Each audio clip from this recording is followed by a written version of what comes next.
May mga taong dumarating sa buhay natin hindi para manatili, kundi para iparamdam kung gaano tayo kayang mahalin bago sila tuluyang lumisan. Hindi man perpekto ang mundo, sa piling ng isa't isa, natagpuan nina Elena at Marco ang kanilang munting paraiso. Elena, pangako, hinding-hindi kita iiwan. Minsan kahit anong higpit ng kapit natin sa isang tao, may mga bagay na hindi natin kayang pigilan. At sa isang umuulang hapon, dumating ang katotohanan na hindi inakala ni Elena.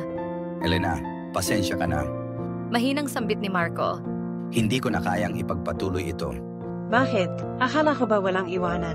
Bumagsak ang luha ni Elena, tumingin si Marco sa malayo, pilit na tinatago ang sariling sakit.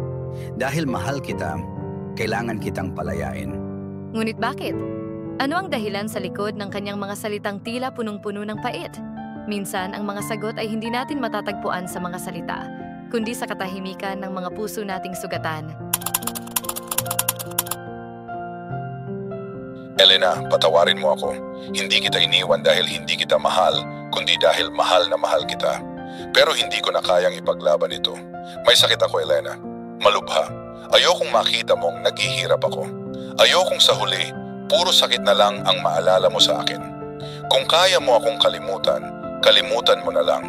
Ngunit kung kaya mong maghintay isang araw sa kabilang buhay, hahawakan ko ulit ang kamay mo. Bumagsak ang liham mula sa mga kamay ni Elena. Niyakap niya ito, kasabay ng pagpatak ng kanyang luha. Ang mga luha ng isang pag-ibig na hindi man natapos sa mundong ito, ngunit panghabang buhay na nakaukit sa kanyang puso. Hindi lahat ng kwento ng pag-ibig ay nagtatapos sa happy ending.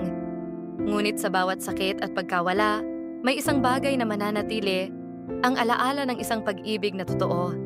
Isang pag-ibig na hindi kayang burahin ng panahon. Ngunit ano sa tingin ninyo ang mas matimbang?